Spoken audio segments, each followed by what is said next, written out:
मित्रों, ये घोर कलयुग का समय है। इस विपरीत काल में हरि भजन ही एकमात्र जरिया है मोक्ष पाने का। जो हरि नाम लेगा, हरि उसे बचाने कलयुग में भी स्वयं प्रकट होंगे।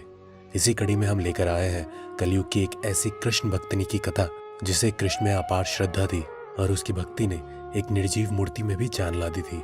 नमस्कार दर्शकों, द डिवाइन टेल्स पर आप सभी का स्वागत है और ये 10वां अध्याय है हमारी नई सीरीज कलयुग की कथाओं का। पर इससे पहले कि वीडियो शुरू करें, आपको बता दें Amazon पर द डिवाइन टेल्स स्टोर के बारे में। डिस्क्रिप्शन में दिए गए लिंक पर क्लिक करके आप धार्मिक वस्तुएं, वस्त्र और पूजा सामग्री आदि खरीद सकते हैं। तो चलिए अब आज की कथा शुरू करते हैं। बहुत समय पहले की बात है। किसी नगरी में एक लड़की थी। उसका परिवार बड़ा ही धार्मिक प्रवृत्ति का था। यही वजह थी कि वह भी बचपन से ही धर्म कर्म पर विश्वास रखती थी और लड्डू गोपाल की भक्ति में लीन रहती थी। वह लड़की लगभग हर माह लड्डू गोपाल के दर्शन करने वृंदावन जाती थी और वहां लड्डू गोपाल के दर्शन कर वापस अपने घर आती। धीरे धीरे समय बीतता गया और वह बड़ी हो गई, पर उसने कभी भी वृंदावन जाना नहीं छोड़ा। कुछ समय बाद उस लड़की की शादी हो गई। फिर भी वह अपने ससुराल से हर माह लड्डू गोपाल के दर्शन करने वृंदावन जाना नहीं भूलती थी। कुछ साल और बीत गए और उसे बच्चे भी हो गए। धीरे धीरे बच्चे भी बड़े हो गए और उनकी भी शादी हो गई, लेकिन उस लड़की ने वृंदावन जाना नहीं छोड़ा।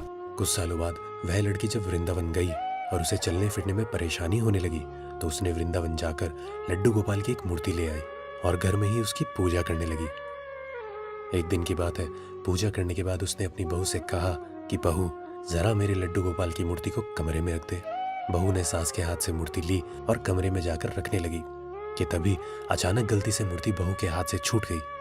मूर्ति के गिरते ही बड़ी ही जोर की आवाज आई, जिसे सुन बुढ़िया माँ घबरा गई और जोर से चिल्लाने लगी, क्या हुआ बहू, क्या मेरी लड्डू गोपाल नीचे गिर गए?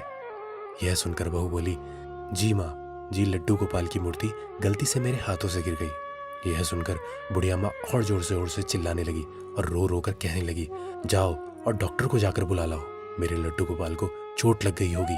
अपनी सास के मुंह से ऐसी बात सुनकर बहू ने पहले सोचा कि वो नाटक कर रही है, पर जब काफी देर तक उसकी सास इसी तरह चिल्लाती रही तो उसे लगा कि शायद बुढ़िया पागल हो गई है। फिर शाम को जब उस बुढ़िया का बेटा घर आया तो उस बहू ने उसे सब कुछ बताया। अपनी पत्नी की बात सुनकर बेटे को लगा कि कहीं अधिक उम्र हो जाने की वजह से माँ पागल ना हो गई हो। फिर उसे अपने बच्चों का ख्याल आया और उसने अपनी माँ को पागल खाने भेजने का निश्चय किया।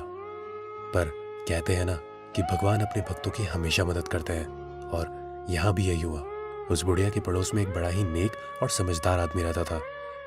उसने उस बुढ़िया के बेटे को अपने पास बुलाया और उसे समझाते हुए कहा, देखो बेटा, बचपन और बुढ़ापा एक जैसा होता है, इसलिए तुम एक काम करो, जाकर एक डॉक्टर को बुला लाओ। उस डॉक्टर को पहले ही समझा देना कि उसे एक मूर्ति की जांच करनी है। यह सुन उस बुढ़िया का बेटा बोला, लेकिन चाचा, एक मूर्ति की जांच करने कौन सा डॉक्टर आएगा? तब उस आदमी ने कहा, बेटा, डॉक्टर को जब पैसे मिलेंगे तो वह अवश्य ही आएगा। इस तरह तुम्हारी माँ को पागल खाने भी नहीं जाना पड़ेगा और उसकी जिद भी पूरी हो जाएगी। उस आदमी के समझाने पर बुढ़िया का बेटा समझ गया और एक डॉक्टर के पास गया। डॉक्टर को उसने सारी बात बतलाई। पहले तो डॉक्टर को लगा कि यह कौन सा पागल उसके पास आ गया है। फिर बुढ़िया के बेटे ने डॉक्टर को कहा कि डॉक्टर साहब, आपको कुछ नहीं करना है, बस मेरे घर जाकर मूर्ति के जांच के बाद बस इतना कहना है कि इस मूर्ति में अब कुछ नहीं बचा है, ताकि मेरी माँ को तसल्ली मिल जाए। इसके बदले आपकी जो भी फीस होगी वो मैं दे दूंगा। यह सुनकर डॉक्टर राजी हो गया। अगले दिन सुबह सुबह वह डॉक्टर बुढ़िया के घर आया और आते ही बोला, बुढ़िया माँ, कहाँ है तेरा लड्डू गोपाल? बुढ़िया ने मूर्ति को दिखाते हुए कहा, आओ डॉक्टर साहब आओ, जरा देखना क्या हो गया मेरे लड्डू गोपाल को। डॉक्टर दूर से ही बोला, बूढ़ी माँ, इसमें तो जान ही नहीं है, ये तो खत्म हो गई है। यह सुन बुढ़िया को गुस्सा आ गया। बुढ़िया ने डॉक्टर से पूछा, डॉक्टर, तुझे कितने साल हो गए हैं डॉक्टरी करते हुए? डॉक्टर घबरा गया और बोला, 40 साल। पर क्यों? बुढ़िया ने कहा, 40 साल हो गए डॉक्टरी करते हुए, पर अभी तक ये समझ नहीं आया कि मरीज को हाथ लगाए बिना उसकी बीमारी का पता नहीं चलता।